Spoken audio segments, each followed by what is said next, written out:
Commanders HQ Nation, we've got a double blockbuster brewing, and it could define the entire 2025 season.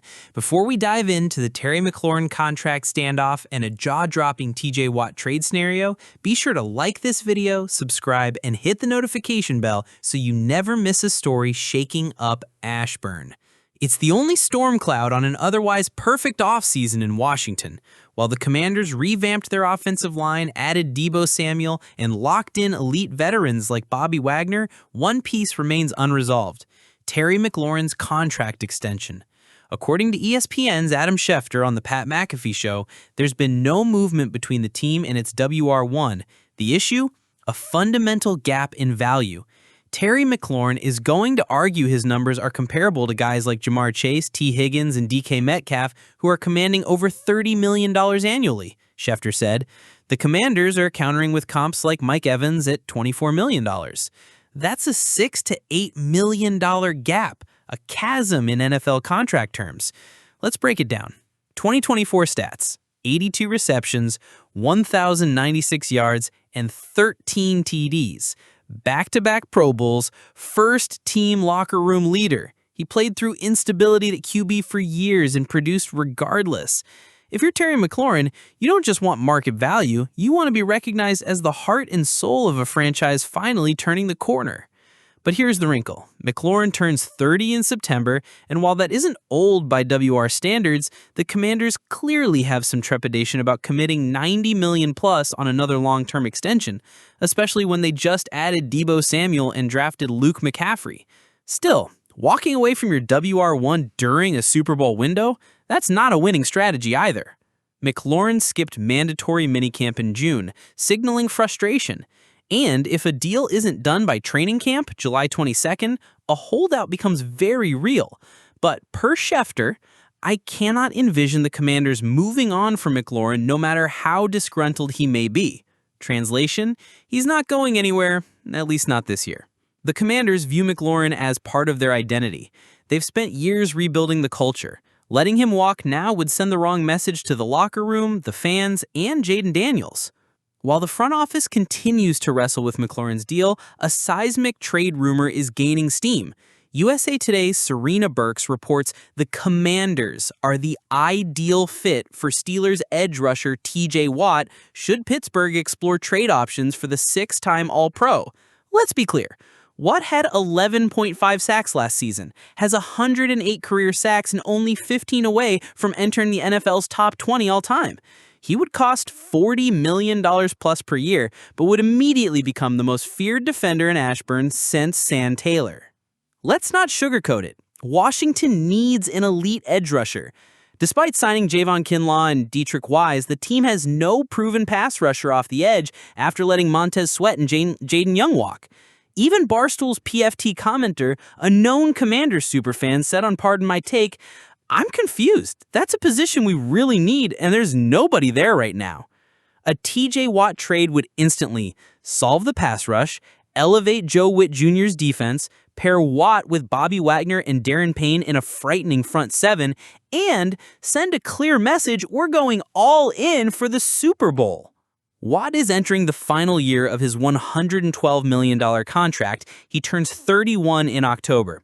Pittsburgh may not want to hand him a $160 million deal like the one Myles Garrett just got. That's where the Commanders can strike. A potential trade package might look like 2026 first-round pick, 2025 third-round pick, a starter or top backup, maybe CB Emmanuel Forbes or wide receiver Luke McCaffrey. That's steep. But for a future Hall of Famer and a true Super Bowl run, it's the kind of deal Adam Peters has shown he's not afraid to make. Let's connect the dots. The Terry McLaurin contract remains unresolved. TJ Watt would cost a huge new deal. The Commanders don't have unlimited cap space.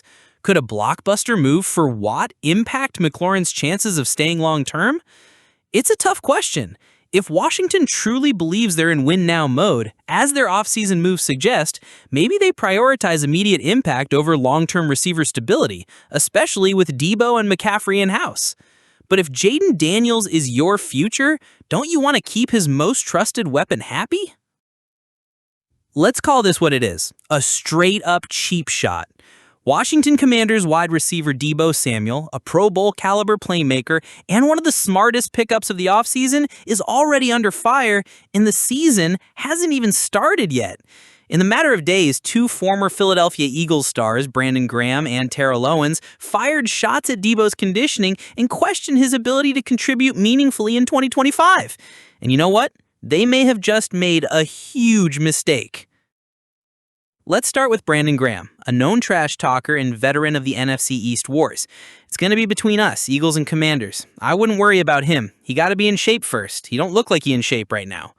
Whew. Then came Hall of Famer Terrell Owens, who took it a step further with a sarcastic jab. Deebo, man, he's a few chicken nuggets away from needing a scale. That's not just bulletin board material, that's personal. Here's what these former Eagles may have overlooked. Deebo is on a prove-it deal, traded for just a fifth-rounder. The Commanders can get out of his contract in 2026 if needed.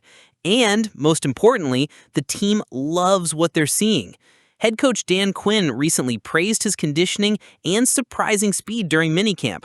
Multiple Commanders insiders have reported that Deebo is locked in, motivated, and looking more explosive than he has in over a year. If anything, this is exactly the kind of noise Deebo feeds off of. Let's not forget, this is the same guy who once carried the 49ers offense through playoff runs with sheer will and physicality. You don't question a player like that unless you want to wake the beast. The Eagles already have plenty of reasons to worry about Washington in 2025. Jaden Daniels looks like a franchise-changing QB. The Commanders' offensive line has been completely retooled. Deebo plus McLaurin is one of the most dangerous WR duos in the NFC. And Cliff Kingsbury's system is tailored to get guys like Deebo the ball in space, often and fast. Now, throwing a motivated Deebo Samuel was something to prove, not just to critics, but to the Eagles specifically. Yeah, Philly just made it personal. And in the NFL, that kind of emotional edge matters. This is exactly why GM Adam Peters made this move. At the time, trading a fifth-rounder for a 28-year-old WR coming off a down year was met with cautious optimism. But Peters knew Deebo was a culture guy, he already had chemistry with Cliff Kingsbury, and he was itching for a fresh start away from San Francisco.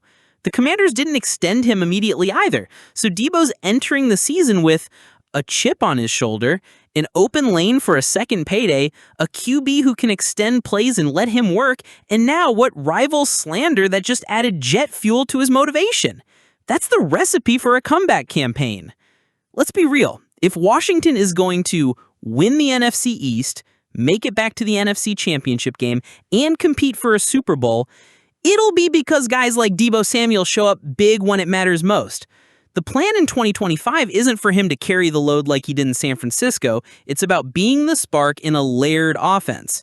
While McLaurin draws CB1s and Luke McCaffrey stretches the field, Deebo's job is to dominate underneath, make defenders miss, and convert chaos into momentum. So let the Eagles talk, because when November 16th rolls around, when the Commanders meet the Eagles in Madrid, you better believe Deebo's going to have those receipts ready. The bottom line is this offseason is entering critical territory.